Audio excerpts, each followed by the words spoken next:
Is-sentenza tal-arbitraġġ tkompli turi kif il-ħrafa tal-400 miljun euro kienet biżgidba.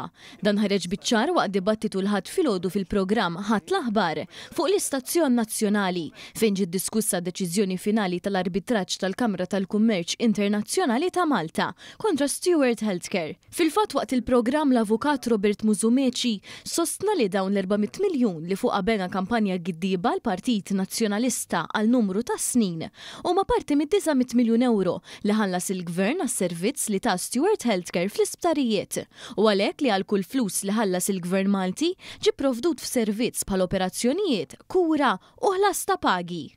Jidher li dawk il-400 miljon huma factored ġifieri fil-verità ta' nix nifhem da rapport mhux veru ġew miżappropriati, imma ta' bilħaq dawna jiffurmaw parti mis-servizz illi dawn ipprestaw.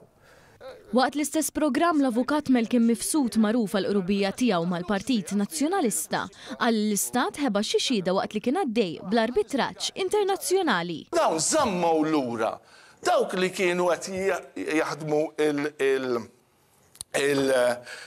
dawn il-kuntratti u ma mpreżentawhomx bħala xhieda. Però d-deċiżjoni tal-ICC pubblikata mill-Gvern turi bil-kontra għaliex fis-sentenza miktub li l-ammont ta' nies li xedu waqt dan l-arbitraġġ kien fil-fatt biżżejjed u li kieku telgħu aktar xhieda, id-deċiżjoni finali ta' tribunal xorta ma kienx se tinbidel.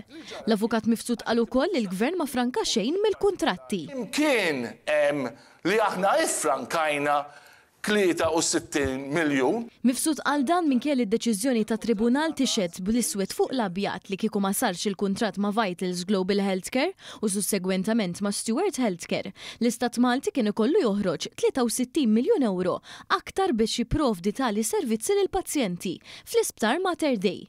U avolja l-Prim Ministru Robert Abela u l-Ministru għall-Ġustizzja Jonathan Attard ippubblikaw is-sentenza fl-intir tagħha biex kulħadd ikun jista' jaqra fġieħ il-prinċipju ta' trasparenza. Skont l-avukat Malcolm Mifsud, in-nies jekk jaqrawha mhux se jifhmuha. Il-bażi ta' dak li qal il-Prim Ministru u l-Ministru tal-Ġustizzja fl-opinjoni tiegħi jibbaża fuq dan il-fatt li jekk inti taqra m'intix ħadd tifhem.